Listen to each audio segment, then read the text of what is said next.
All right, welcome to the assembly guide of the Dovetail wallet version 2. Thank you guys for being patient. Yes, I finally am releasing the second version and I'm excited to walk you guys through on the assembly.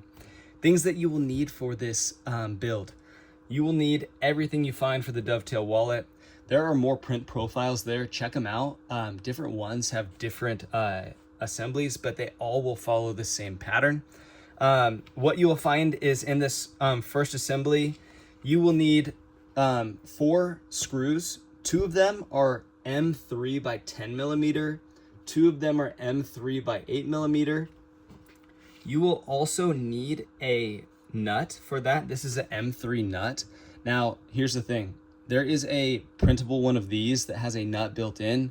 You're welcome to do that if you don't want it. I just like the appearance of it. And I think it functions maybe a little bit better. This can be printed in PLA, PETG, ABS, but my favorite is ASA. That's what this is printed in. One last thing. I used a bamboo smooth PEI plate to do the face, and it looks so nice. You can do a textured PEI too, works fine, but I like the look of it. And also, I love the carbon fiber texture. These are the like sticky mats that come from bamboo, and they look really nice. You will also notice that I have my elastic strap already put on there. I will be making an assembly guide later for that, but yours will not have this on there off the printer. All right, let's go ahead and begin. Oh, sorry, one last thing. If you have some oil for your printer, it helps with this. You do not need it, but it really helps. All right, let's get started. First thing, you'll grab your base and you're going to grab the 2 10 millimeter ones, the longer ones, and you will put them in these 2 slots over here. The 2 that do not have the thick part. So the thinner part ones, those are the longer screws, the 10 millimeter ones.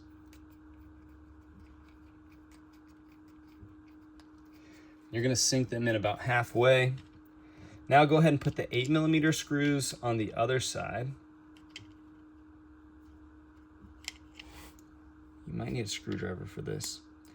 Well, you will need a screwdriver, but just maybe even to sink them in. Just so you know too, if yours, it looks like there's a cover over them, there is. That is actually, those are supports, so it prints nice and easy. So pull those supports out before you do this. Oh, my screwdriver is all messed up.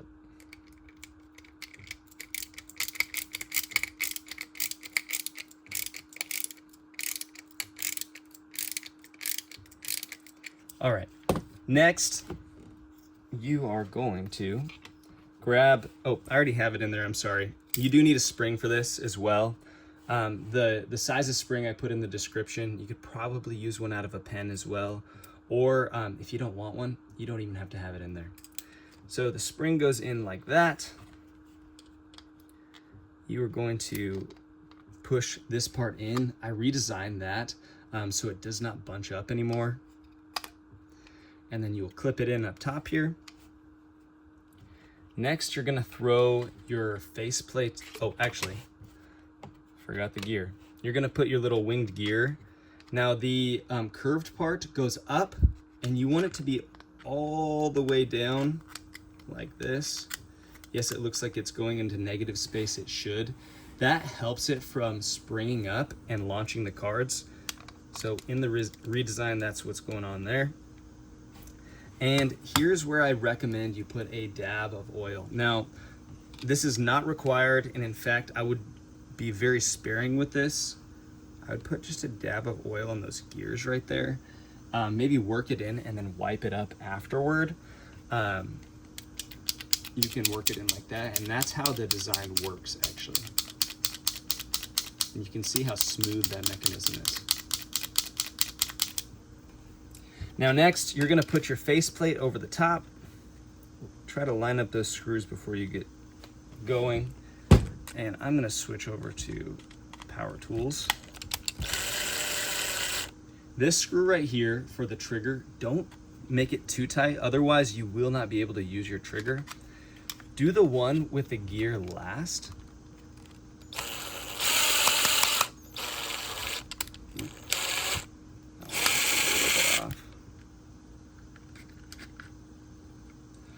trying to keep this in the camera.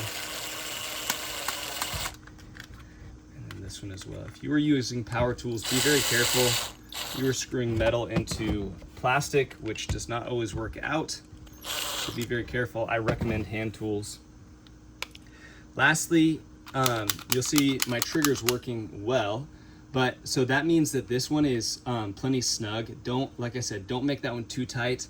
And this one is the one that will determine if your cards shoot out like a rocket or if they come out nice and easy. You can always adjust it later. So you're gonna put the nut right on the end here. Hold it in place.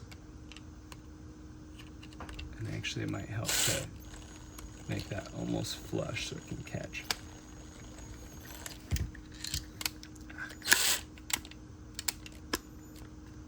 Okay, now I pushed mine through. I'm actually gonna thread it on by hand because I don't want it to be too tight. It just needs to basically hold it in place. If you go too loose though, your cards will slide out from under. So hold it in place like that. See, my trigger works nice and easy, especially with that lubricant. Helps it out. If you didn't use lubricant, or even if you did and it's a little sticky, try loosening it, or push this about 100 times. You'll work it in and work the plastic through. Sometimes your tolerance isn't perfect. And then last step, you're gonna go ahead and assemble this top piece. Now, like I said, there's some of those covers that have the nut built into it. You can do that as well, and it works just the same, just loosen this. But mine's working great. My trigger works well. Everything turned out nice. And that is how you assemble the Dovetail wallet version 2. Stay tuned. Follow me, follow me on Makerworld. Like this video. Follow me on here. I'm going to be designing tons of different face plates. Also, I put the STL for the Dovetail joint on the Makerworld account, so you can take that STL file and you can make any attachments you want. Let me know, share them with me. I'd love to see what you come up with. But here is the version 2 of the Dovetail wallet.